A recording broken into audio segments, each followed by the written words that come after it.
Hello, and welcome to the very first episode of Stay at Home Feminist. Your soft girl era starts here, along with the fall of the patriarchy. I'm Binx, your favorite feminist with a TikTok addiction. And today's episode is really going to be all about just introducing this show and figuring out together what is a stay-at-home feminist and what does that mean to you. So are you ready to let go of all of that internalized misogyny that's been holding you back? Let's go.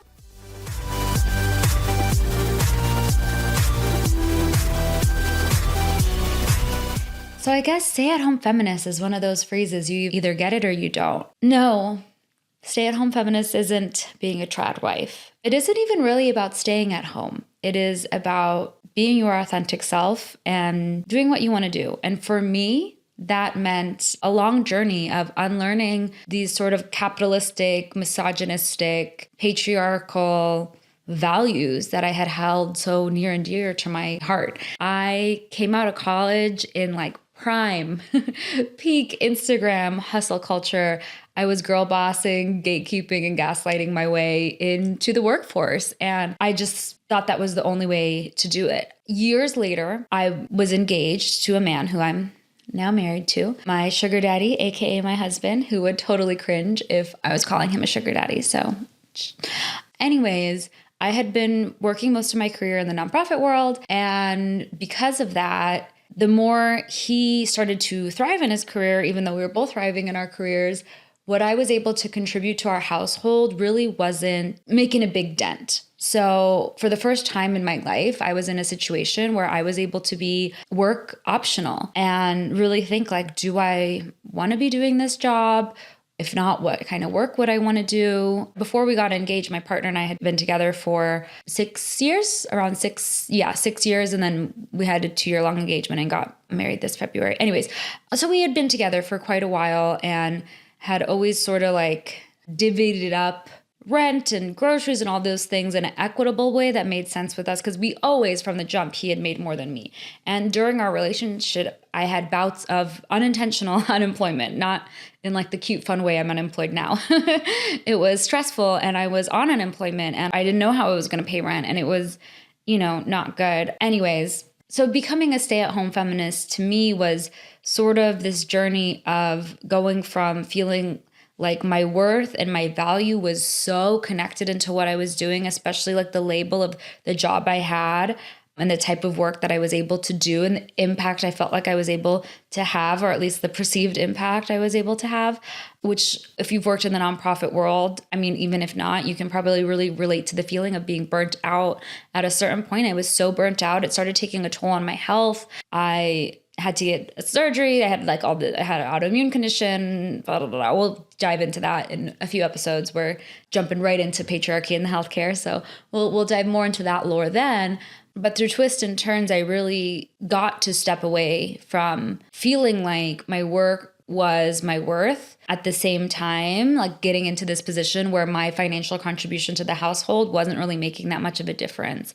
And something along this journey is that me and my now husband, then boyfriend, we had talked about, one of the first things I said to him when we first started dating sort of seriously, not even that seriously, probably just a month into it, just seeing each other, I was like, hey, by the way, if you're the type of person who needs to have children, you're going to have children, you need to, we should probably take this down a notch, because I don't know if I ever want to have kids. I genuinely didn't. And a huge thing for me with that was that I've always been really ambitious. Again, I was in my girl boss gatekeep gaslight era and really couldn't fathom working full time and raising a family. And, I always felt like I'd be a really great dad, but wasn't sure if I wanted to be a mom or wanted to adhere to this current feminism in its current form, which I feel is burdens women with having to do it all. And I am so thankful for my rights and all the women who came before me. And that's not to say that I think that women should just stay home and do nothing. Basically, the point is that while the intentions of having the opportunities to do it all is great, somewhere along the line, I feel it became the expectation is to do it all. So I sort of just thought I'd rather have my career than a kid. and I'm going to go with my career. And then, as I've said, things sort of changed for me. Eventually, I decided I did want to have kids, and we were in a financial place where I want to have kids. Basically, just decided, you know what, I'm going to quit my job. I know I don't want to work full time and have a kid, but I know for me, I don't necessarily want to be like a full time stay at home mom either. So let me like take a break, refresh from this burnout I'm feeling, and kind of figure out like, if I know I want to quit my job when I have a kid anyways, why don't I just quit before so I can like get my shit together and not just like have such a harsh transition from like being in the workforce to being a mom and then just like having to be defined by either or. Like, I want, let me be me. And I talked a lot about it with my therapist, and she was very much like, just because you're not making money doesn't mean you're not doing important work. Like, volunteering is very important to me. I was living in a very conservative state. I'm still in a different but somewhat conservative state. Anyways, that really got it into my head of like, okay, you don't have to, again, with this long journey of really unlearning this, like my worth, my productivity, and that's all tied together, and like just really separating that and just like being and like, who am I? Who am I? And what do I want to do? And what is good? And people, I realized once I didn't have a job, and like didn't have a job intentionally. I think, again, like I've been unemployed before, but then I would just talk out of my ass and just be like, freelance writer, in between jobs, you know, like it's different. But when I'm like, for the first time in my life, I'm like, I don't have a job and it's my choice. Also, like, I'm not a mom yet. I wasn't even married yet. We were planning our wedding and da-da-da-da-da. So I was sort of like, joking to my friends, you know, I'm a stay-at-home fiance. I'm a stay-at-home fiance. And then I really thought about it, and I was like, I feel like a stay-at-home feminist where I don't know how I want to make money. I'm privileged enough to not need to make money, but I really, really care about myself and other femmes and women, and honestly, even men who I think the patriarchy can be most detrimental to at times. They're clearly not thriving, clearly need to go to therapy, most of them. Anyways, so that's the long of the short of it. The short of the long of it, maybe, is that, yeah, short story long, stay-at-home feminist is really about unlearning the boxes in which our society, the patriarchy, capitalism really try to mold you into so that they can squeeze the most out of you, and instead getting out of that box so that like you can now squeeze the most out of life. Use those little pincers, babe. Let's live this life. We're all just here on a floating rock, spinning around a fucking goblet of fire. I know the sun isn't a goblet, but my Harry Potter ones, I don't want to reference Harry Potter. Fuck J.K. Rowling and her fucking turf shit. So that's that. And now I'm in a place where I want to find ways to continue to unlearn. I'm on this journey of unlearning my inner misogyny, and I figured, why don't we do it together? Like, have a great time and be cutesy, very demure, but also maybe brat. Whatever you want, be whatever the fuck you want is the point. Just be what you want. The journey is being able to figure out the internal motivation opposed to the external, and that's where it can be tricky. And all of this with a huge asterisk of understanding, of me understanding that like I totally fucking get the privilege I have to sit here, talk about my luxurious life of being able to stay at home and even get the equipment to put this podcast together. I come here fully aware of my privilege. And also, stay at home is just another way of stepping into your empowerment. And for some of us, that is staying at home and leaning into our soft girl era and letting go, maybe even just temporarily, of the expectation society has on us, our family, our mothers, our fathers, our husbands, our kids, or whoever the fucks. Employees, employers, whatever, ourselves, and just figuring out what really it is that empowers you and finding community, hopefully, along the way, because that is really what the matriarchy is about. And unfortunately, I feel like with the feminism I want is intersectional, first and fucking foremost. And secondly, it's working towards a matriarchy and not just trying to shove women into spaces of the patriarchy. I think once I began to escape the chokehold that hustle culture had on me, I was able to see how much it didn't serve me to always overwork or always feel like I need to be producing and productive, to the point where even where I was resting, it wasn't even really rest because I was feeling so guilty for like being calm, for like doom scrolling or whatever. And so then I was like just stuck in this world of like doom scrolling and trying to rest, but not really relaxing. and just being a cog in the machine. That is fucking capitalism. Like, we've all been there. Most of us are there right now. But I think for me, I also really started to question how I fit in as a feminist when I saw my friends start to have kids and see the toll it took on them, and the way that the women in the heterosexual relationships would be expected to work and mom and this and that and cook and clean. And like, the men just got to like be dads. And I'm like, damn, no one has enough fucking hours in the day. And even if you do, why would you want to spend it like that? Like, everyone needs time to fill up their own cup. And I just saw some of my female friends who are amazing entrepreneurs and super passionate about their work and this and that, like really just be spread so thin and just struggle.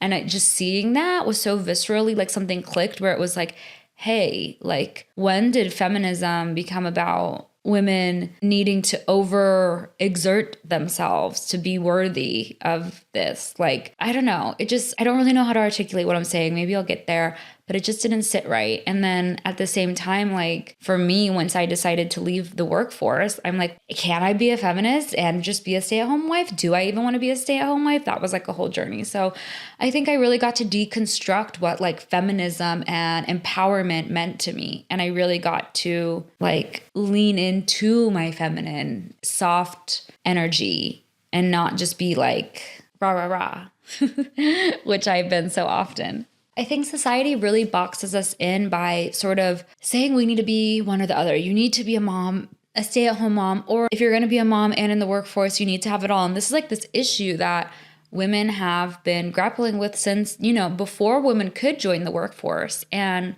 I think that I'm rewatching Sex and the City and I see like the Miranda character who when I was younger, I like really didn't identify with. And now I like identify, I am actually Miranda. I always thought I was a Samantha, but I'm a Miranda.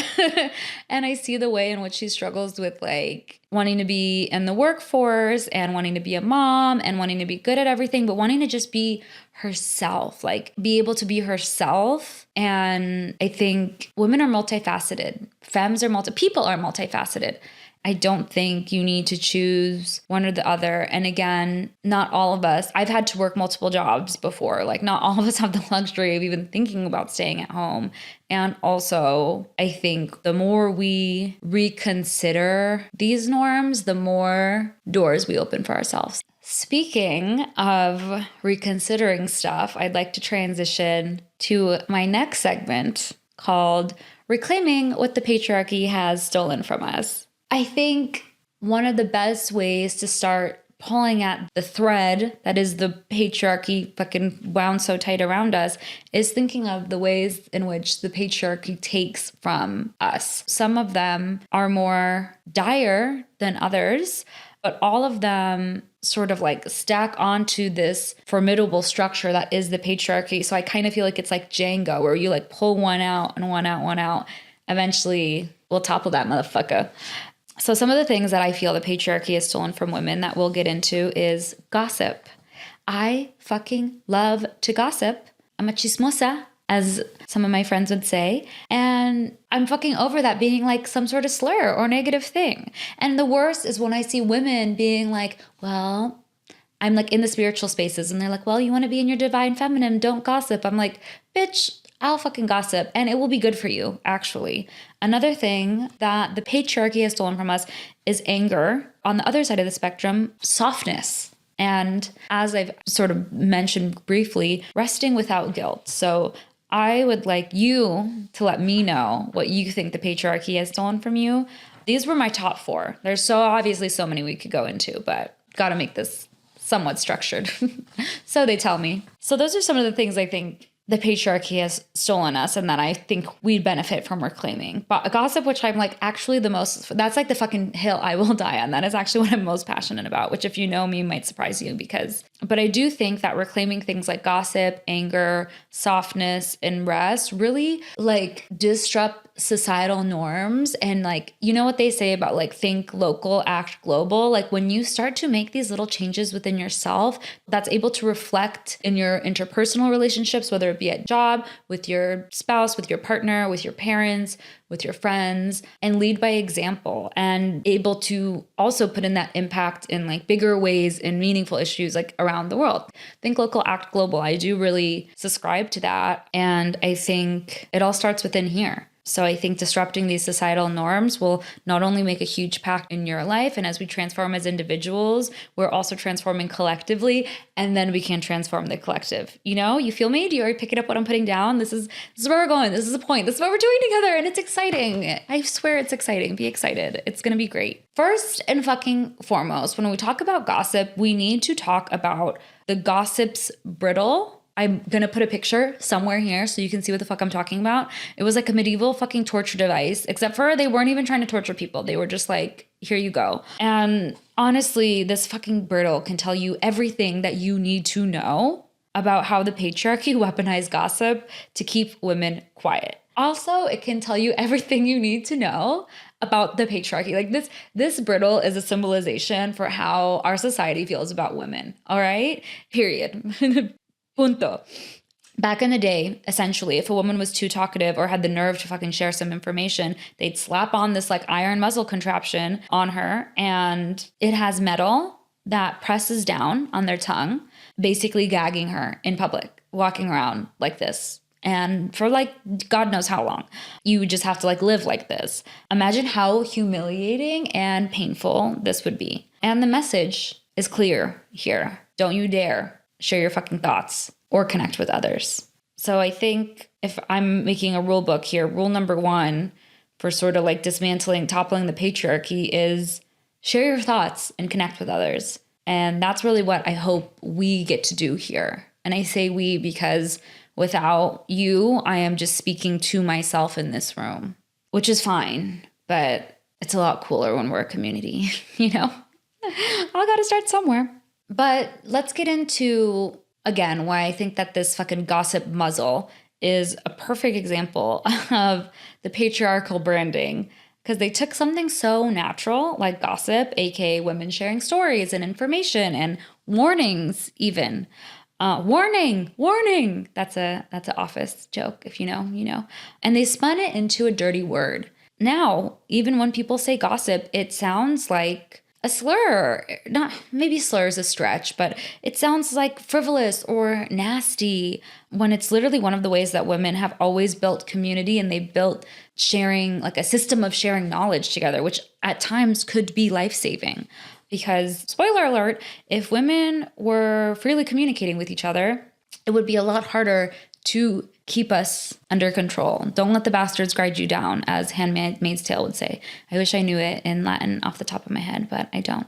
So they basically weaponized this idea of women talking to each other and slapped a label on it to make us second guess doing it. And the gossip brittle is just brutal. It's a physical reminder that certain people would rather see us silent than powerful. So that's how I fucking feel about that. Gossip wasn't always this dirty word. The patriarchy, as I just explained, made it out to be. Back in the gay. Freudian slip. For the girls and the gays. Back in the day, gossip was basically the original group chat. It was a secret weapon for survival, for sisterhood, and even for low-key rebellion. Women used it as intel and to talk, spread the news on shady guys, and to connect on the struggles no one else wanted to hear about. Gossip was like the OG covert network of support. One story, one little yap at a time. And the patriarchy, of course, couldn't handle that kind of connection. So they rebranded gossip as petty and unladylike. Oh heavens, God forbid. But really, gossip is a lifeline, and you can't convince me otherwise. It was back in the day, and it is now. Like literally right now, I am just gossiping to you. And it's a way for women to have each other's backs in a world that is just trying to push us down. It's not just idle chatter. Gossip is solidarity. I think the biggest example of like the benefits of flipping the script and seeing gossip as a way to build solidarity and community, opposed to this like negative bitchy little thing, which like, again, speaking of making words bad, like why is being a bitch bad? Being a bitch is great. Be a bitch more. We'll get into that, but not now. But I think a great example of flipping the script and seeing gossip as a way to build solidarity and community instead of this like negative thing is examining the Me Too movement as a form of gossip. I know that might be like, bitch, what for some of you, but like, just hear me out, okay? So first of all, like I've been watching 30 Rock lately, or like was my like most recent bedtime show, but now I'm watching The Office, but whatever. So in 30 Rock, like which happened way before the Me Too movement, like there's a Harvey Weinstein joke. Maybe I'll find the energy to splice it in here. Maybe I won't. Well, time will tell. But they make a Harvey Weinstein joke. And it's like everyone in the industry knew what Harvey Weinstein was doing. Why? Because people were talking about it. AKA women were getting SA'd and raped by Weinstein, and they were gossiping about it. And that built intel. And some women heard that story and knew to stay away. Some women, unfortunately, didn't. But like gossip spread that word. And then we had the beauty of Twitter, and it was like gossip entered the fucking chat. Everyone was out there, #MeToo, spilling their tea, sharing their truth and their story. Yes, that is a really like minimizing. It might seem like I'm trying to minimize the Me Too movement. I'm not.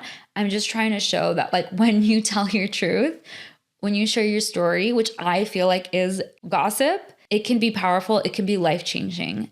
Let's just think about that for a second. The way in which the Me Too movement not only informed like what was going on, like was able to spread awareness about how perpetrators be predatory and how like perpetrators perpetrate, but it was really able to inform people of the way in which they were violated. Like I think back to essays that happened to me prior to the Me Too movement, and I knew it was wrong.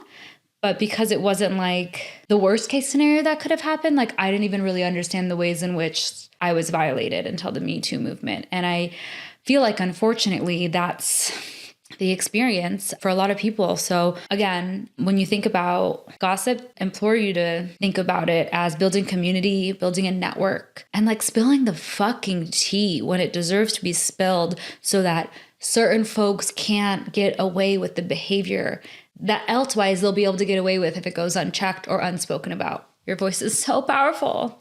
Talk your shit, babe. Talk your shit. That's all I gotta say. I think that's the benefit of flipping the script and seeing gossip as a way to build community and to build solidarity and to build a network. I implore you to think about ways in which, instead of feeling like gossipy is like, beneath you, or like, not something that, I don't know, like I just feel like it has such a bad connotation.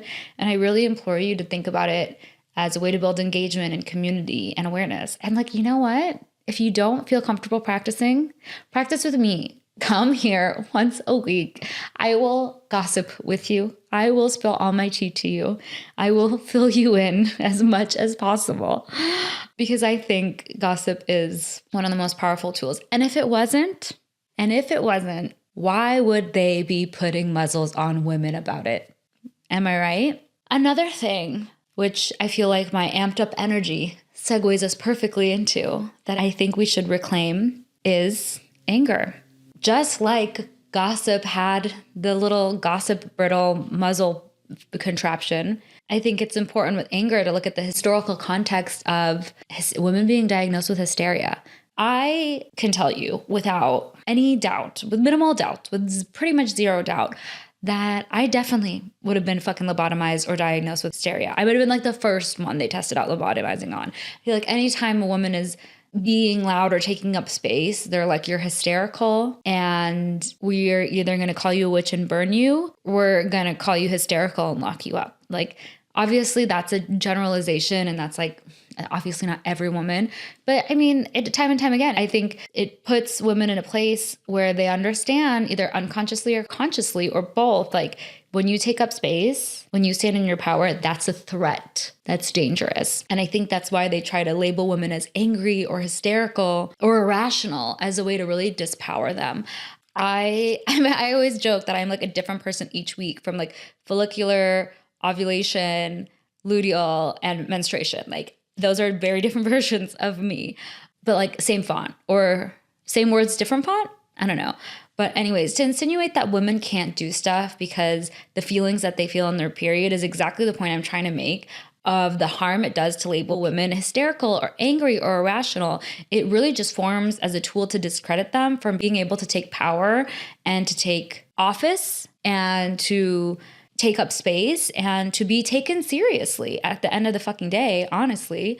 I just think it's a load of baloney is what I think it is. I think we need to stop that rhetoric and we need to move beyond it. And with that, we are reclaiming being angry and not feeling like it is going to make us, just because you're angry doesn't mean you can't be taken seriously. Just because you have your period doesn't mean you can't be taken seriously. Also, like, men, I feel like you guys don't have a lot of legs to stand on, because I really literally have never in the history of women having their periods seen a woman so distraught over getting her period and the big feelings that come with it, that she's shot up in elementary school. I've never seen a woman, because she's PMSing or on her period, shoot up a synagogue or a church or a grocery store or a theater. But you know who I do see do that time and time again? Men. So maybe you guys should worry about your own feelings for a second. Maybe. I'm not a professional, but I'm just saying it might be good to focus on the way you process your own feelings and your own hormonal mess of testosterone you got going on there, and not be so worried about women and their periods, because what have they ever done to you?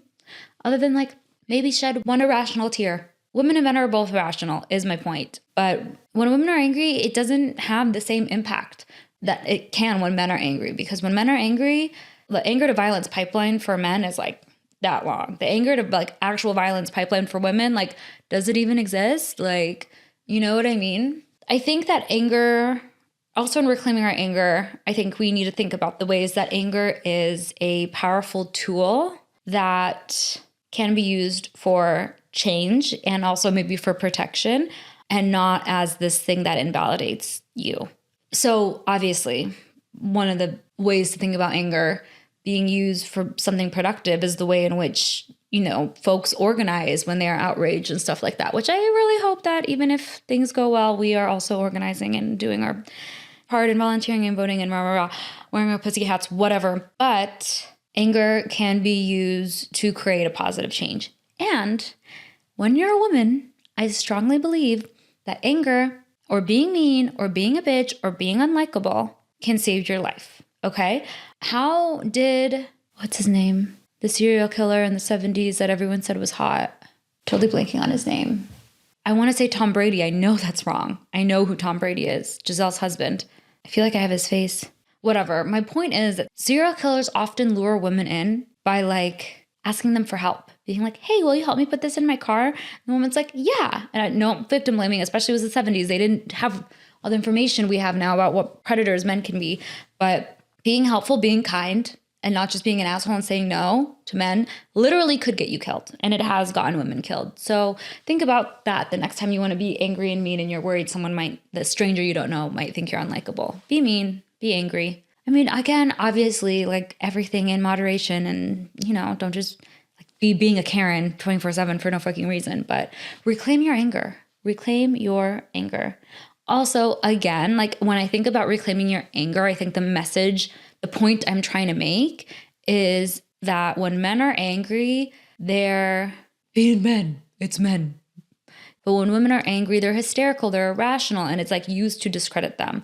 And when you think about your anger in that context, that's the way in which I want you to think about reclaiming it and owning it. And like every emotion is valid. Anger is a valid emotion. It doesn't mean you get to like fucking shoot up a school and that's valid, or like insert other examples of men being angry. But it does mean it's valid. But when you hide it away, you can't really process it. Bring it up to the light, process it, figure it out, move through it. And then like, don't be so angry, but then be angry when it's right to be angry. So, and again, if someone ever tries to invalidate you because you've been angry, because you're a woman who's angry, literally, when men are angry, we see it expressed in ways like war, murder, punching holes into walls. Okay? So if we are going to make everyone who's angry invalid, let's make everyone invalid then, I guess, is my fucking point. The next thing I would like us to reclaim, moving away from anger, once we let go of the anger, we can move into our softness. Not necessarily in that order. You can be both soft and angry, like some of us, present company included. Being soft in this patriarchal society is really dismissed as weak. Soft is a synonym for weak often. And so what does it mean to reclaim softness? I think that's one of the most important, probably if there was like a pillar, if there were pillars to stay at home feminist and the ideology behind it, like embracing your softness would probably be one of them, because it's actually wild how radical of a gesture that is in the patriarchy that we live in. I think that's especially true because I feel like for me, like feminism didn't really ever get a hold on equity. It just paved the way for equality. And while equality was definitely a step in the right direction and like love every person who came before me and like made my life as easy as it is, I'm very #blessed, but feminism didn't create equity. It really focused on equality, which often asks women to be like men. Equality invites women to participate in the world as men had been participating in the world. Under that, femininity and softness have become like shameful. Masculine hardness is the goal in this patriarchy. It's what we're striving for. And like cute little dainty feminist soft vibes is like ew or made fun of or whatever. And we see that from cradle to the grave. That's so entrenched in our society. So when you think about it, it is actually quite radical to just like let yourself be soft. And again, I'm not just talking to females and femmes here. I'm talking to everybody. Sorry, I just said females. I'm sorry about that. That felt weird. That was weird for me. I think it takes actually quite a bit of strength to stay gentle and compassionate in this world that's trying to harden us and shame us into being like the toughest, strongest, yada, yada version of ourselves. Leaning into your soft girl era, being a stay-at-home feminist, accessing your softness is really all about like finding that balance in who you are and where you like to be soft. And not everyone has to be soft in every way all the time. We all have softness to us, a comfort. Speaking of which, the fourth and final thing I think we should reclaim is resting without guilt. Hustle culture makes us feel so guilty for resting. I think it's like, you gotta go, you always gotta be doing more, you always gotta be doing something. I literally popped into the workforce in this like the peak of like hustle Instagram culture. And I remember just feeling like I had so much to do and I had to get out of myself and competing with everybody else and not enough for me and I gotta go. And every time I was trying to rest, it was like, you don't have time for rest. But then I would be like so tired I needed to rest. And then it wouldn't even be like a rest because I'd be so worried about resting. Do you know what I mean? So it's like, just fucking rest. Just get used to resting. And that actually is a lot harder than it sounds. Because again, there are times where I would be resting or disassociating or doom scrolling, but there's a part of my head that feels like guilty and shame and is nagging about it. So I'm not really able to just like chill. Okay? So rest and don't feel guilty for it. I think rest becomes a really radical act when we're living under this kind of establishment, this kind of patriarchy, this country that is so enamored with capitalism. Rest is quite a political act because it is an act of choosing yourself. It is an act of knowing yourself. And that is really, really powerful. And I hope that is really empowering for you. So rest. You don't have to rest every minute of every fucking day. Maybe some days you will. Reclaim rest. Reclaim resting without guilt. And reclaim your right to rest without feeling like you need to earn it. For the longest time, I felt like, okay, well, I can rest, but only if I like worked really hard or like worked out or like did this and that. And now actually I am like in tune with my cycle. So like some weeks, as I was like saying before, like I'm a different person each week. My luteal phase and my menstruation phase, I probably will prioritize rest over my follicular phase where I'm like so much more energized. You know, it doesn't mean I need to rest like for 2 weeks and hibernate like a bear. Like again, women can fucking function on their periods. Even the ones of us who have like fucking horrible periods that we can't function on, we're still, whatever. We're still smarter than some of the dumbest people. Reclaim your right to rest without feeling like you need to earn it. Which leads us to what it really means to lean into your soft girl era. I hope that each week we come here and we learn a little bit more about leaning into our soft girl era. And yeah, that probably means that we got to chisel down that wall of the patriarchy, play that patriarchy Jenga one by one until the patriarchy, at least within us, topples. But I think a huge way that starts, again, with something radical, as simple yet as radical as rest, and leaning into your soft girl era. It is about slowing down. It is about like maybe not slowing down, but like creating moments for you to be able to check in with yourself. So even if it's not turning down the volume or slowing down completely, it's like giving space for pauses. For some people that's slowing down. For some people that's just creating pauses in life where you can check in with yourself and like know how you are feeling about something. In some ways it is about slowing down. And also I think it is deeper than that. I think it is a really radical act to prioritize yourself in a world that asks you to like constantly be of service to others, if that makes sense. I think for me, the pressures of hustle culture affected my relationship with rest and success and self-worth in like a plethora of ways. As I mentioned really briefly, I was on the fucking hustle culture hamster wheel and really felt like my self-worth was directly correlated to the work I was doing, the productivity, the output. It was all extrinsic and not intrinsic. Are those words? Am I saying that right? And so rest never felt like an option, even though I was so tired and so burnt out. And as I'll explain in a few episodes, and ended up with an autoimmune condition and all this stuff, which I really wonder if I would have just been able to know what I needed and do what I needed instead of just perform. Like maybe I wouldn't even ever ended up with a autoimmune condition. Women are way more likely to get autoimmune conditions. And it's because there's so much that's being asked of us and it's so normalized. And so when you're struggling under the weight of it, you can feel like, what's wrong with me that I can't carry this burden? And it's like, bitch, it's too heavy. Put it down. Take a rest, And it seems so simple when we're talking about it in this abstract, but it's really hard when it's your life and you don't know any other way. So this is me shaking you by the shoulders. Rest. I think the hardest part about moving from this like high achieving girl boss mindset to a more balanced soft girl approach has been, again, like letting go of expectations and what people will think.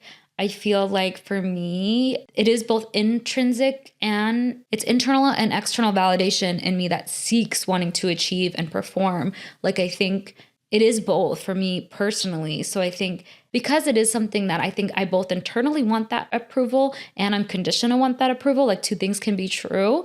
Hardest part about moving from like high achieving girl boss to a more balanced soft girl mindset was really being okay with like the nothingness of it all.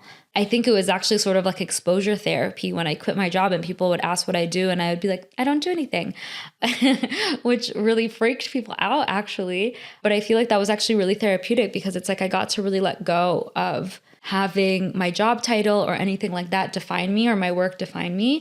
And I really got to just explore things that I appreciated. It is a hard shift to go from girl boss to soft girl, but I think something became really clear for me.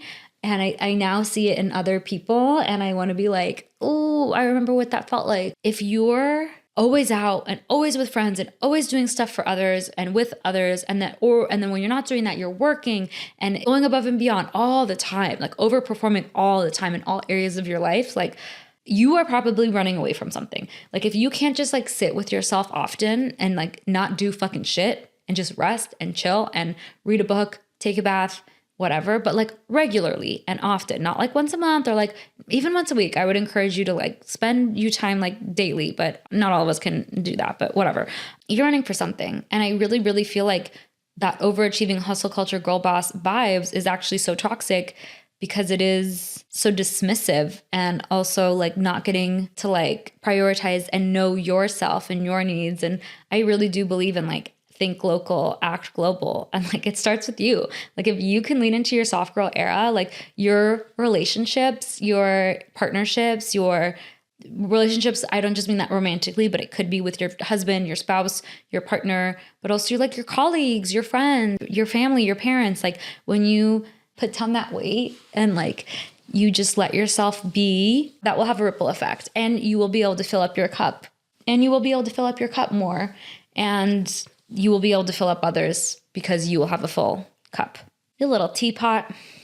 I think it's really hard for us to let go of the need to constantly be productive because people want to feel needed. People want to feel important. I do. I think that is just conditioning, but I think that's also human nature to feel like wanted and loved and part of your tribe. And that makes sense. I'm not saying that you have to like not have any of that. But again, it's more about like, where is this coming from for you? And I think millennial and Gen Z women are really leaning into their soft girl era because they're able to just be like, yeah, the way this has been going doesn't necessarily align with like what I want to do in my life. And I love that. I think that there are a lot of fears that can come up when you decide to slow down. And for me, one of the biggest fears was missing out. First of all, FOMO queen. I think part of like slowing down and leaning into your soft girl era, yeah, it could be with like productivity and this and that. But I think it's also like saying no to people and like saying yes to yourself. And I think maybe sometimes you got to like really say, like kind of like go cold turkey and like really say no to a lot of stuff and then come back into the fold and figure out like, how do you like to spend your time? If you're like be in the scene, people pleasing, like little gremlin like I used to be, or a little, I don't know what the word is I want to use, but whatever. But I think fear of missing out is real. Like if you say no to plans, even if you don't want to be there, you are like FOMO. We've all done that where we've like said, no, I don't want to go to this thing. And then you see people you know there on Instagram and you're like, aw, wish I was there. The more you take that time to yourself, the more you get to know what you do actually want to spend your time doing and who you want to spend your time doing. Just kidding. Who you want to spend your time with and what kind of things feed you and what don't. I think another big fear of slowing down is being seen as lazy. That for me was one of my biggest fears. I don't know why I thought being lazy was like the worst thing in the world. And I just didn't want anyone to think I was lazy. And I thought that taking any time to myself, slowing down, God forbid, quitting my job, everyone was going to just be like, look at this lazy, useless person who's like not fucking doing shit.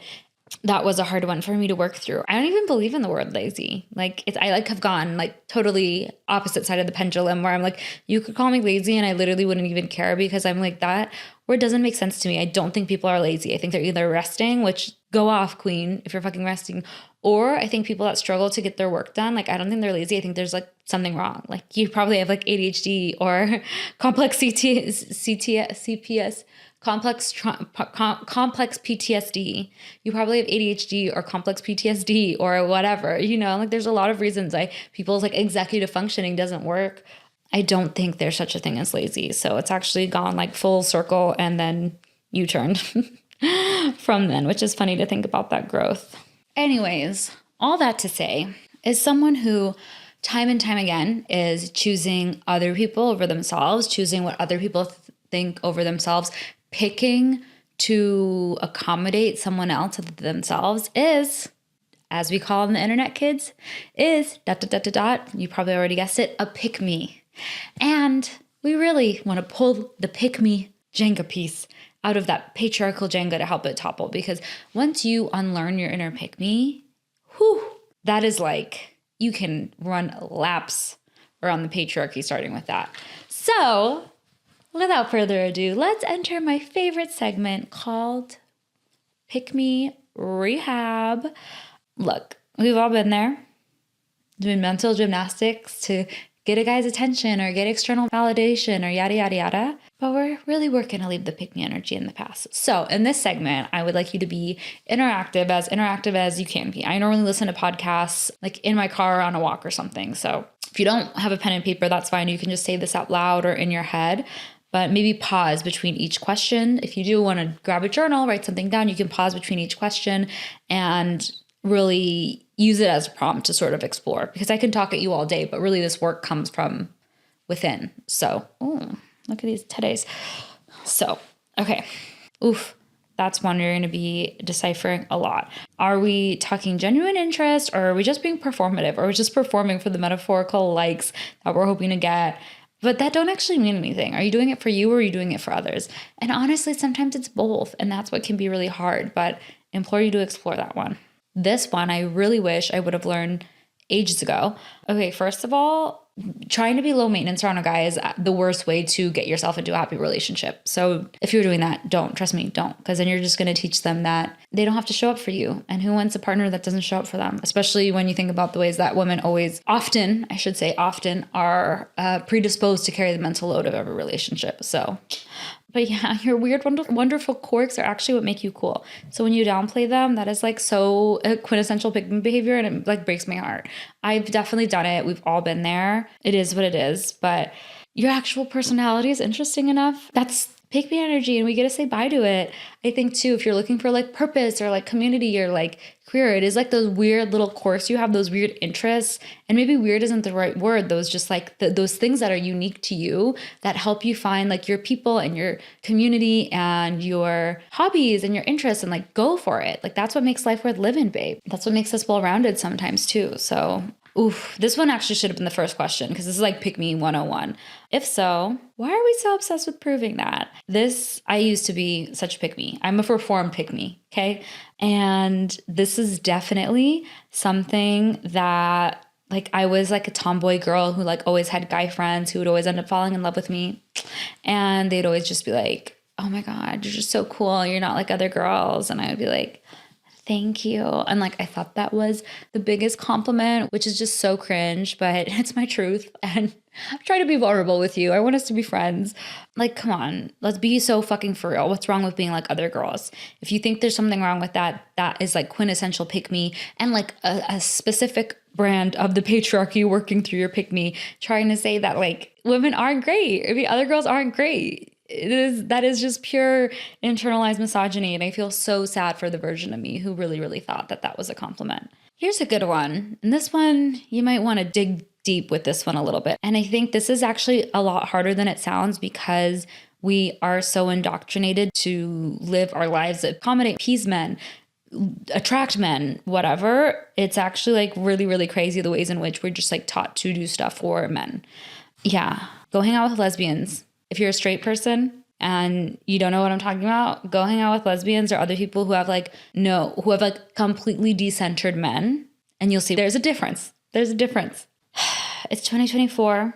We're only subscribing to expectations that actually serve us. But again, unfortunately, this can be a both and. Like sometimes you feel powerful when you're being you and when you're doing what others expect from you. But I think there lies the problem. When do you feel your best? When do you feel your most powerful? If it's not when you're just being you, that's not necessarily a bad thing. Maybe that's just a sign that you get to practice what it feels like just being you a little bit. If you're not used to it, it might feel very uncomfortable. What would change for you? What would that be like? No more bending over backwards for validation. Just pure, unfiltered, self-approved you. Ugh, even just saying that like lightens a burden off of me. But I hope that was helpful. It might have brought up a lot. So I would love to wrap up with some feminist affirmations. My hope is that we use these mantras and reminders to just help us stay grounded as we unlearn our internalized misogyny. Ready? Okay.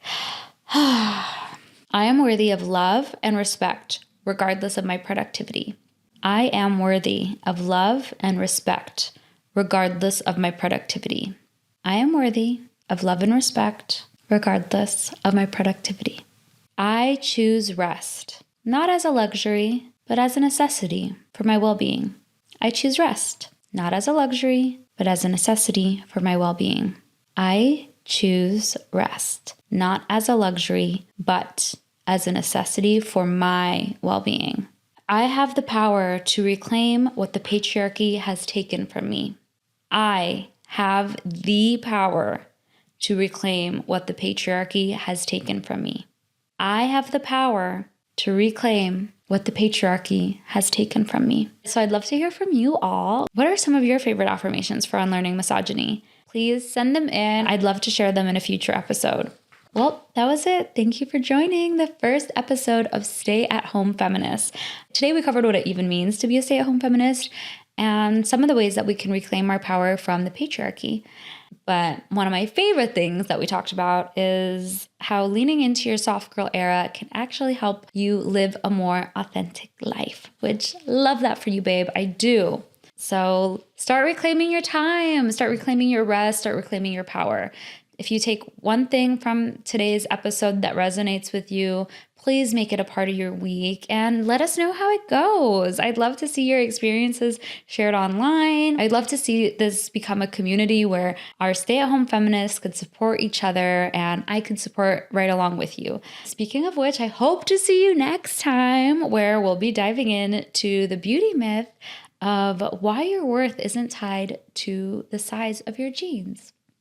Get ready to unlearn some serious societal lies. See you then. Mwah.